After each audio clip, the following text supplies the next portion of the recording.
Before we get into today's video, I did want to let you guys know that this video is for educational purposes only. Please remember to be kind to everybody everywhere in your everyday life, in your home, in the grocery store, and especially in the comment section down below. Please do not show hate to anybody, anywhere.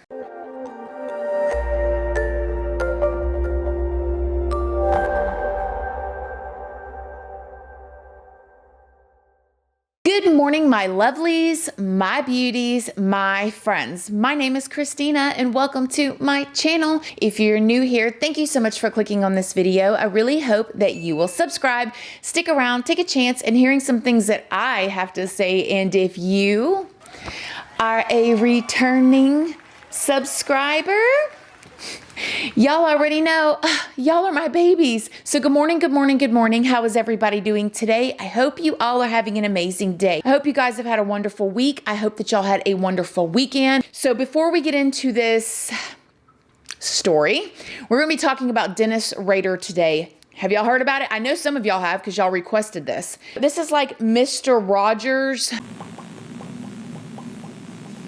gone rogue, okay? And for 30 years. Before we go any further, I did want to stop and thank today's sponsor, Babbel. Babbel, thank you so much for sponsoring today's video. If you guys have never heard about Babbel, it is a language learning app. And you guys, I have been having so much fun with this app. It is so easy to use. And let's be real, we all know that I'm not the sharpest tool in the shed or the brightest crown in a box. So I was concerned. My family and I, we went to Mexico last month and I felt so bad that I could not speak the language there, although everybody in Mexico spoke amazing English. And I had told my whole family that we need to learn Spanish, especially if we're going to be going back, and we will. And Babbel came just at the right time. There are so many different languages that you can learn to use using Babbel. I wanted to start with Spanish though, and you guys, it is so fun. Babbel will send me a notification and I will just spend 15 minutes a day on the app, and it's like a game. It's like literally playing a game, and it is so cute with the pictures, and you match them up with the words, and then you have to put them in a sentence, and it's a lot of fun. All you got to do is click the link in my description box, and that will tell you how you can get 65% off using Babbel. It is fun for the whole family. Thank you again, Babbel, for sponsoring today's video. So we're going to be talking about Dennis Rader today. I actually think I'm maybe possessed with demons. I was dropped on my head when I was a kid. BTK. Have you heard about him? He reminds me very much of the Golden State Killer, as in he got away with so much for 30 years. And this guy pretty much told on himself after 30 years. He got himself caught, okay? He had gotten away with these crimes, and then he told on himself. I can't stop it. I can't stop it. It's just, it controls me. You know, it's like it's in the driver's seat. So I'm going to do like I always do. I'm going to tell you guys the whole story. And then at the very end, I'm going to give you guys my opinions and remind me to tell y'all about a personal experience too. So stay to the end for that. Anyways, we are going to start at the beginning. Dennis Rader, also known as BTK, the man who lived a double life, was born on March 9th of 1945. He was 32 years old when he started his spree, and his spree went from 1974 to 1991, but he wasn't caught until in the 2000s. And wait until you guys find out how, why he got caught, what triggered him to tell on himself, but let's just keep going here. He's currently in prison right now, serving 10 consecutive life sentences. But in the beginning, Dennis Rader had basically a pretty normal life, as some people would say normal. Dennis's parents' name was Dorothy and William Rader. They met whenever they were teenagers and they married young. Dennis's father was actually in the Marines and he was sent off to war. Dennis was the oldest of 4 boys. Dennis was born in Pittsburgh, Kansas. this, and he would later say that his mother fell off of a horse while she was pregnant, and he kind of thought that maybe there was some sort of trauma that may have happened to his brain while she was pregnant. Dennis also would later say that his parents worked really long hours and that he felt neglected as a child. That's the only kind of thing that he felt was wrong in his childhood. His mom specifically, he felt like his parents just worked and slept and ate and that was it. But his mom, really, he wanted more attention from his mom and he just did not get it. Dennis also told the story that when he was 6 months old, he was dropped on his head as a little baby, and that the trauma from being dropped was so bad that his lips turned blue, but that his mom did not take him to the hospital and there was no kind of treatment. And I don't know, back in 1945, were there brain scans back then? What could they have done? But Dennis will later say that he thinks that his mom falling from the horse and or the being dropped on his head at 6 months old is really what led to his perversions. And we're going to get there. As Dennis started growing up as a little boy, at 3 years old, he said that he could distinctly remember feeling like there was monsters in his room. I mean, didn't we all feel like there was monsters in our room? But he saw shadows, and he said that the shadows were monsters, but something different happened with him. Like, he would see these shadows that turned into monsters, and the fear excited him. He said that he actually remembers being a little boy and feeling his pants getting tighter because he was afraid and terrified of these monsters. Dennis said at a very young age, 4, 5, 6 years old, that he started having sadistic feelings of intimacy. He would have fantasies of like women being trapped in houses or women being tied up. I mean, I don't know. Did he see like television shows where women were tied up and gagged and stuff? But nevertheless, at a young age, like he would have these fantasies of a damsel in distress type of thing, except for with nobody saving the woman. Dennis told a story that when he was 4 years old, his mother actually lost her wedding ring in the couch, and he was standing there as she was digging down on the couch trying to find the wedding ring, and her hand got stuck, and it got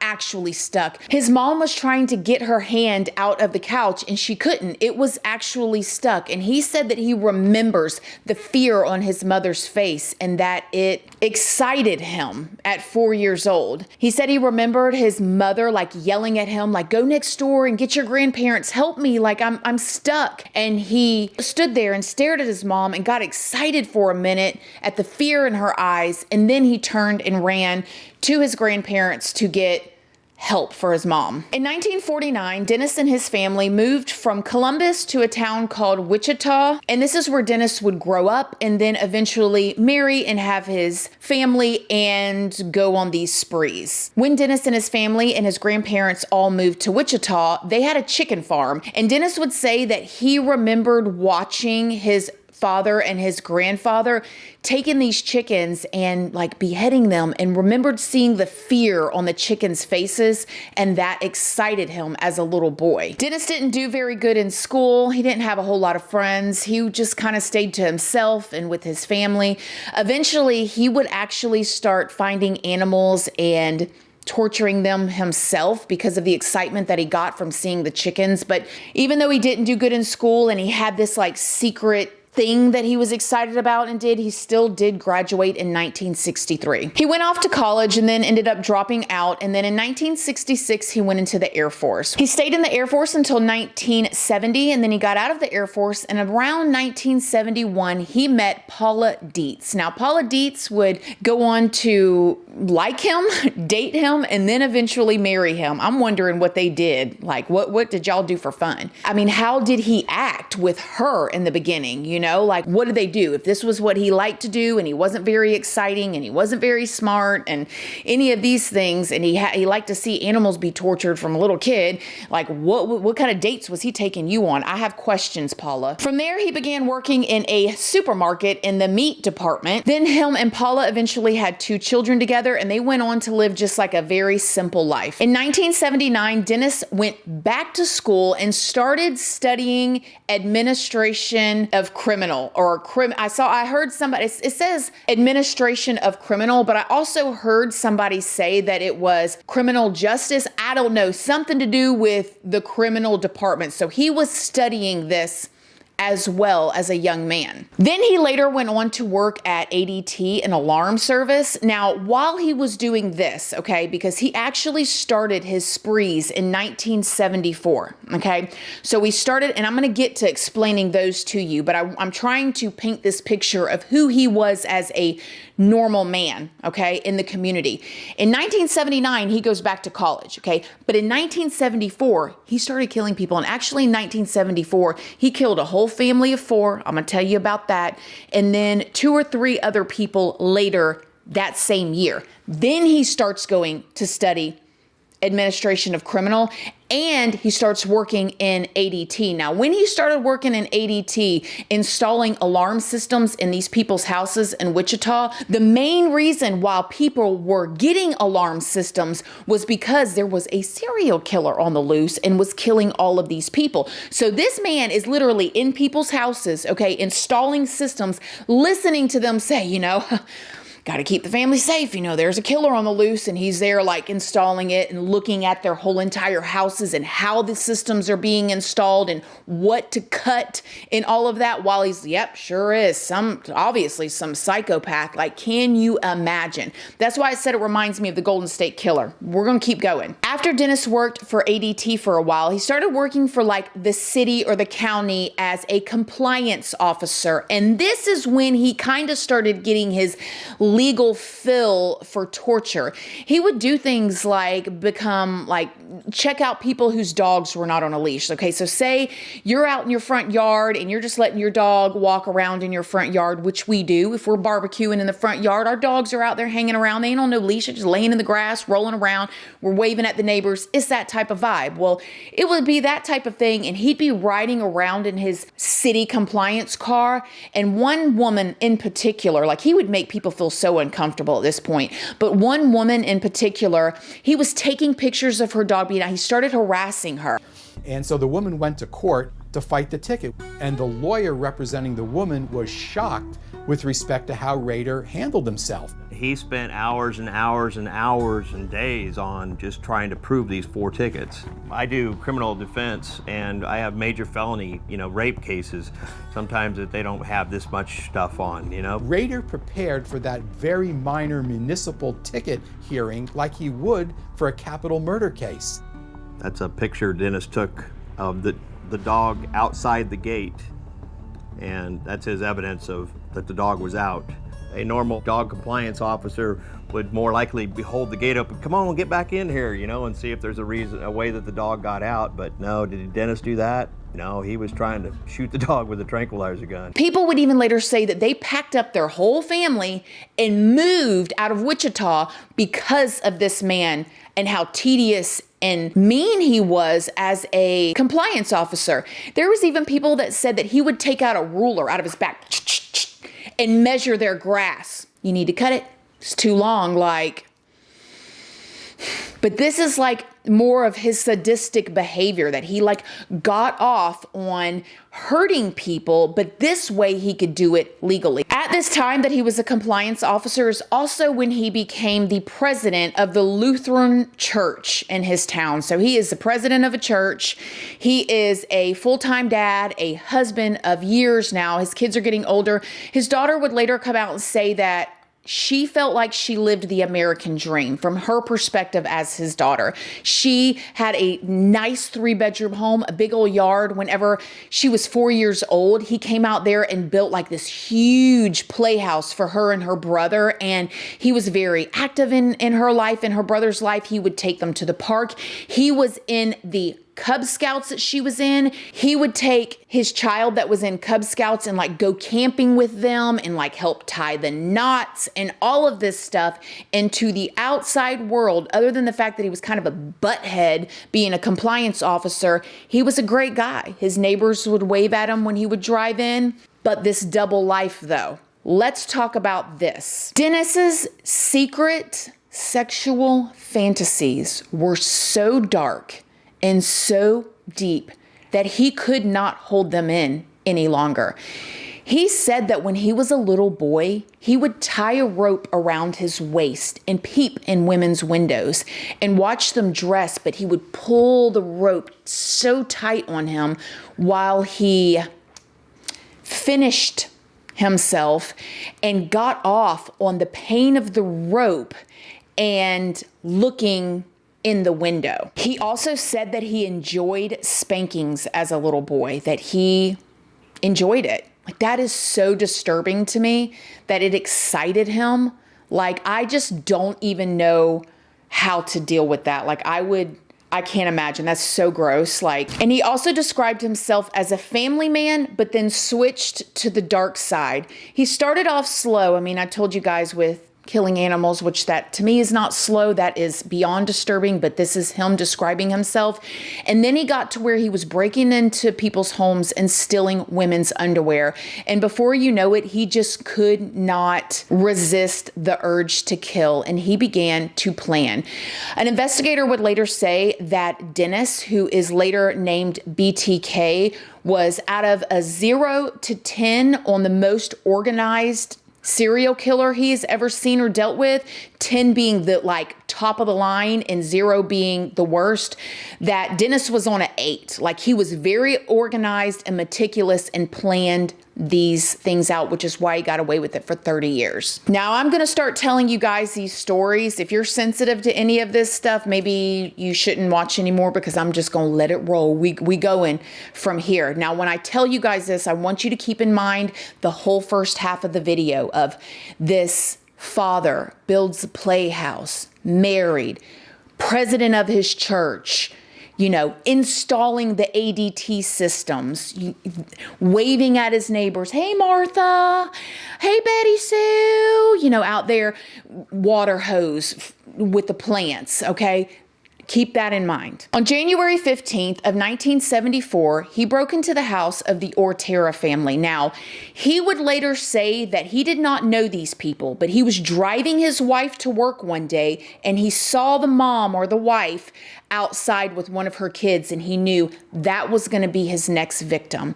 On this particular day in 1974, he snuck into their garage while Joseph, 38, and Julie, 33, was inside. Now, this is the mother and the father, okay? And then also inside the house was the 11-year-old daughter, Josephine, and the 9-year-old son, Joseph. Now, Mr. and Mrs. Otero, they had 5 kids. This was early in the morning, and 3 of the kids were already gone, and 2 of the kids, the youngest, the 9-year-old and the 11, were still there getting ready to go to school.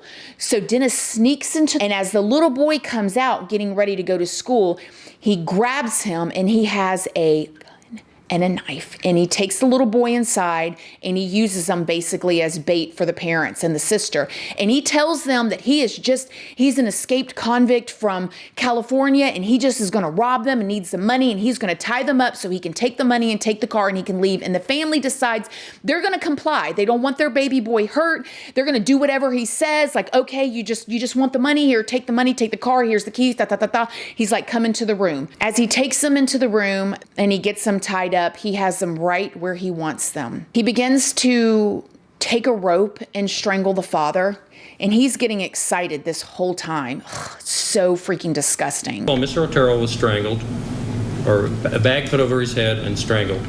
Then I thought he was going down, and I went over and strangled Mrs. Otero, and I thought she was down. Then I strangled Junior, and then when I went back, Josephine had woke back up. What did you do then? And I took her to the basement and eventually hung her. All right, you hung her in the basement? Yes, sir. All right, did you do anything else at that time? Yes, I had some sexual fantasies, but that was after she was hung. He went back upstairs, and when everything was finished, he relieved himself right there and left his DNA, although he did not have any record then, so he wasn't concerned with anything. But he left his DNA there, and he started to take little items, like he would take panties, he took the guy's watch, he took little souvenirs, and he stole their car. He drove their car off. He ended up sneaking back and bringing their car later, and got away and went back home. Later on that day, the son, and I watched an interview with him, the son came back and found his family, his mother, his father, and his 2 siblings. I ran down the hall, went in their bedroom and saw my mother on the bed, my father on the floor. My heart just got ripped out of my chest.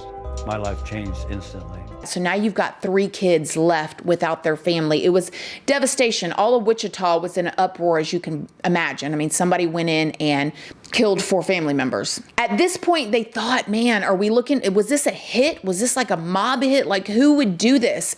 They just really couldn't figure out who would do this. I mean, none of the family members had been assaulted in that way. So the investigators were pretty stumped at like, why? Why is this person doing this? 3 months later, he killed again, and this is all in the same town. It's just absolutely hard to believe that all of this happened like this. He broke into Kathryn Bright's house, and he waited for her to get home. He was a patient man when it came to this, which made him so much more dangerous. When he broke into her house and waited for her to come home, she came home with her brother, Kevin, and he was not expecting for there to be another person with her. He jumped out with the gun, and with the same story he told the Otero family, that he was on the run from California. All he wanted was the money. He was going to rob them. Just comply. I'm going to tie you up. I'm going to take all your stuff, and then I'm going to leave. That time I approached him and told him I was wanted in California, needed some car. Basically the same thing that I told the Oteros. Kind of ease him, make him feel better, and proceeded to, I think I had him tie her up first, and then I tied him up, or vice versa. I don't remember right now. Let me ask, you indicated that you had some items to tie these people with. Did you bring these items, both the Oteros and to this location? The Oteros I did. I'm not really sure on the Brights. Well, they complied because they thought, okay, he's just here to rob us. He's not going to hurt us. And he did like he had done before, and he began to strangle. Now, he strangled Kevin first, her brother. When he was strangling him, that is when Kevin realized, hey, this guy is not here just to rob me. So he began to fight back. When he started to fight back, that is when Dennis shot him. He ended up shooting him twice. And then he moved on to his sister, who was his real target to begin with. Well, when he moved on to his sister, Kevin actually got free some way, somehow, and ran out of the house. Now, this man had been strangled to the point he had passed out, y'all. Shot twice. He is outside running down the street, and a car stops and picks him up. Takes him, they call 911, the whole 9, and he had finished strangling the sister, Kathryn, and then he left. Well, when the cops got there, Kathryn was still barely alive. They took her to the hospital, and she ended up dying later. Now, at this point, though, Kevin had actually seen Dennis's face, but they never put 2 and 2 together. They did not put Kathryn and Kevin together with the Otero family, and they didn't put them together. They didn't know they were looking for the same guy at this point. Now, the investigators went and arrested 3 guys, and these 3 guys, they were taking credit for Dennis's work, okay? And so now this is in the newspaper that they think that they've got the killers for the Otero family and all of this stuff, and Dennis sees it and he gets mad. So he ends up writing a letter to the newspaper, and he puts it in a book at the public library, and he calls the newspaper, okay, and tells them, hey, go to the library, look at this book, and you're gonna find out who the killer actually is. When they go there and get this letter, he had detailed everything that he did to the first family, the Otero family. So they knew that this had to actually be the killer, because he talked about things that was not public. So now all of the focus is on him. And this is when Dennis named himself BTK. And BTK stands for bind them, torture them, kill them. This is when he became, in Wichita and then later to the country, BTK, the serial killer. Now, after this, he decided to take a little bit of a break because he knew that they were looking for him and they were on him at this point. The investigators would later say they just knew, okay, this can't be a serial killer, because serial killers cannot stop. Once they get that thirst quenched, they're going to always need that. And now it had gone on for like 3 years at this point, and there hadn't been another killing like that. Well, they found out later on that when Dennis or BTK was taking these items from these people's houses, remember I told you like the panties, the watch and all of that, he was using that as a souvenir to relieve himself to remind himself of the incidents. He would drive by the houses, look at the houses, fantasize about what he had done and remember it. He even went to the point, you guys, he would dress up as a woman with a mask and tied up and take pictures of himself so that he could pleasure himself to these pictures and these memories. He would hang himself. There's even a photo of him hanging himself outside, y'all, and taking these. Why couldn't he have done that from the beginning? You know? Do that from the beginning. Tie yourself up, hang yourself from a tree, and have your own little fantasy. You ain't bothering nobody. I don't care if you don't care. But no, you had to play it out. Anyways, so this is what he was doing to keep himself satisfied until he could get out and kill again. However, in 1977, he found his next victim. Her name was Shirley, and she was a single mom of 3 kids. He stalked her. He went into her house with just her and those 3 kids, and he did what he always does. He tied her up. He told her that, you know, he was just there to rob her. He wasn't going to hurt the kids. He put the kids in a closet. He tied her up. He laid her down on the bed. He ended up taking a rope. He strangled her with it. And then he put a plastic bag over her head and he relieved himself. And he did not hurt those kids, but he did later say that he had planned on killing her 3 kids. But something happened. He got spooked and he left. But can you imagine those 3 babies coming out that closet and finding their mom on the bed like that? Just so sad. Later that same year, he would kill another woman named Nancy. And in this situation, I guess he was getting bored because he called the police and said, hey, this is where the body is. There's been a homicide at this location. And he told on himself because he did not like it when the newspapers didn't talk about him. You know, he's very narcissistic and wanted people to be talking about him. But then he's at home making Boy Scout cookies, you know, and at the church being the president of the congregation. He was so narcissistic and was upset that the public was not talking about him at this point that in January of 1978, he literally wrote the local newspaper and said, how many do I have to kill to get my name in the newspaper or to go national? The investigators were losing hope at this point. Time went on, and then it was an 8-year span before he would kill again that we know of. During this time, the investigators just thought all kind of things. They thought, okay, well, maybe he moved to another town. Maybe he has moved on. They could not find him. They could not find who this man was. They searched the databases for all offenders, for all like violent criminals, domestic violence. They checked all of these people and none of them checked out. And they didn't check out because BTK or Dennis had never been arrested before. And before you know it, the cases went cold. They had to put their resources in other areas at this point. And when I read that, I'm like, are you kidding me? All of these murders? Like, I mean, I'm trying not to judge because I don't know what it was like back then, but they had to put their resources in other places. Like, this is a bunch of murders. Like, this is a priority. But nevertheless, they said they had to put their resources other places and move on. So they quit investigating it. In 1985, he had the urge and he just could not resist to kill again. And this time it was an elderly neighbor. Her name was Maureen Hedge, and he would later say that they didn't really know each other, but they waved at each other and they said good morning all the time. And he saw her out in the front yard and he snuck into her house. He did what he does, the strangling, the relieving of himself. And then he did something very different this time. He took her body to his church where he was the president of, tied up, gagged, dead, and took pictures of it in there.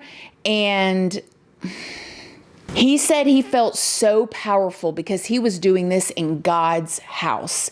And then when he got finished, he took her body and left it in a ditch somewhere.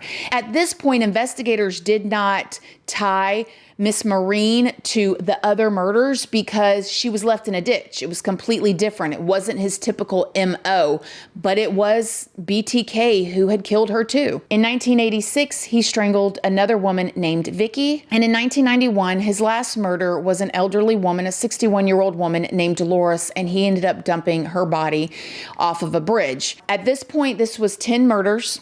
Okay, over the span of 1974 to 1991. And, you know, he was just living his life. 14 years later, their local newspaper, when it was the 30-year anniversary of when BTK showed up, okay, the newspaper wrote an article talking about BTK never been caught, and they said that they thought he was dead, that he had disappeared, he was probably old, he was probably dead.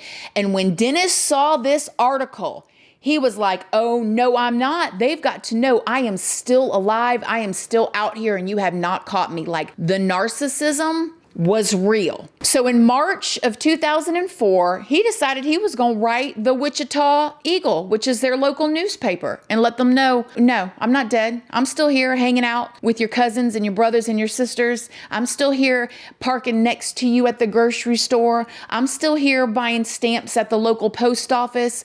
Oh, yeah.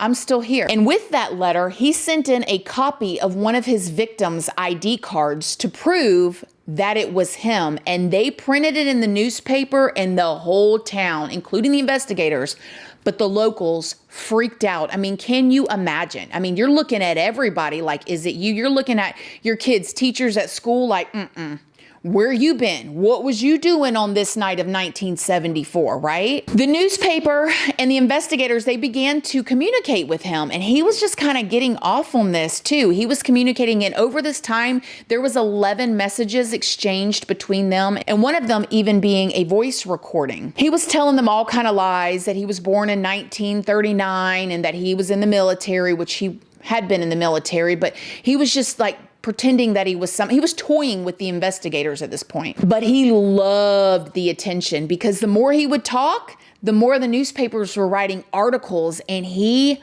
loved it. He communicated with the investigators so much, he straight up asked them, if I send you a floppy disk, can you trace it? And the cops are like, oh no, like absolutely not. No, we would never be able to trace that. Like, that's how narcissistic he was. He thought that he was so smart that the investigators wouldn't even lie to him. Like, they're going to say, no, we can't trace it. Or they're going to say, yes, we can trace it. Better not send us that. They told him no, they couldn't trace it. And he sent a floppy disk in with like a bunch of evidence and stuff to just prove even more, like, ha ha ha, look what I've done. They took the floppy disk, and they were able to find that this floppy disk had last been used and downloaded at that church, that Lutheran church, and that the person that had signed into the computer's name was Dennis Rader. They didn't say anything to him about it because they wanted him to keep getting more comfortable. Well, then later, Dennis was going to leave them more evidence in like this box at this parking lot, and they got it. It was in the bed of a truck. And when they went there, they went to go pull the security footage, and they had to go through like 2,000 hours of security footage, and they saw a black Blazer pull up to that truck where the box was put. So when they found out this Dennis Rader, they got his address, and when they drove by his house, they saw the black Blazer, the SUV, and the investigator said he got chills, like, oh my gosh, after 30 years, we may have finally found him. Well, they had all this circumstantial evidence, so they couldn't really actually prove that he did the murders just because he had signed into this computer, or because he happens to have the same color vehicle. So they did something that was absolutely mind-blowing to me. His daughter, they pulled her medical records, you guys. They pulled her DNA from her pap smear at the hospital and found the DNA match. Now, you guys, I'm glad they did it because they got this guy, but the violation of privacy, I mean, us ladies, come on, it's already super uncomfortable to be in that position with your legs up and a doctor with a freaking light on his head, and he's like looking into your soul, if you know what I mean. And they're pulling the DNA from that and finding a match. So his daughter unintentionally got her dad caught. When they got the match, they knew it was like a 99% chance that it was him. And so they ended up arresting him when he was driving home from work. And I mean, the cops were everywhere. The arresting officer said he has never had a better feeling in his life. Like, that's the feeling you want as an investigator or as an officer. I mean, this guy had gotten away with it for 30 years and had taunted them. And then later in court, you guys can watch him in court. He is so cocky, you guys. Guys, like, he just stands there. I mean, he's so polite too. And he actually talked about, like, when he was torturing his victims, like, you know, one of them would say they had to pee and he would let them pee. Or like the father in the first family, the family of four, the Otero family, he had, I guess, been in some sort of accident and injured his back, or had some broken ribs, and he was uncomfortable in the position. So he helped to get him comfortable. He still killed him. He still did all that. But it's like, it's so bizarre to me, and which I think is so fascinating to me too. When we were younger, we would see these scary monsters on TV, or these like psychopaths or whatever, and they all had a look, some sort of look, you know, some sort of creepy look, whether it be like the guy in the white van scary look, or whether it be the crazy person type of look. But the scariest people are the people that look normal, the people that do normal things. And that is the majority of these psychopaths. Anyway, so he admitted to everything. He ended up getting 10 consecutive life sentences, and he's in solitary confinement 23 hours a day. He gets 5 hours a week to come out of his room to shower or get exercise. When I heard that, not a shower and exercise, he gets 1 hour a week out of his room to shower or exercise. That is mental torture, and that's what he deserves here on this earth, in my opinion. So my opinions, I think I've just kind of told you guys my opinions. I think it's absolutely terrifying. It's terrifying that, and it's even more terrifying too, to know that he would have got away with this had he not told on himself. Had he not gotten so cocky, like, oh, I ain't dead, he would have gotten away with this, unless he would have gotten in trouble or something, because they saved his DNA from leaving. And that's just another thing. I mean, my people out there that are doing criminal justice or investigation or whatever it is, I am so curious about this DNA thing. Like, what do they do? Do they save it in vials? Is there like this big vault, this room that has like all of this like liquid DNA that's saved on maybe the ends of, you know, Q-tips, and a little thing that is sucked in? And like, how do they save this? I know it's put in the computer database, but these computer databases are always expanding and growing, right? So they have to keep the actual product somewhere frozen. I don't know. It just seems weird, but I'm thankful that they do, right? Because these cases can be solved. Another thing is, I wanted to tell you guys my personal experience, and I should have said this at the beginning. None of this represents the BDSM community. This is just this guy. It's not them. But let me tell you a personal story. One of my roommates, love her to death. Shout out to you if you're watching this. You probably are. Love her so much. Just spent some time with her here recently.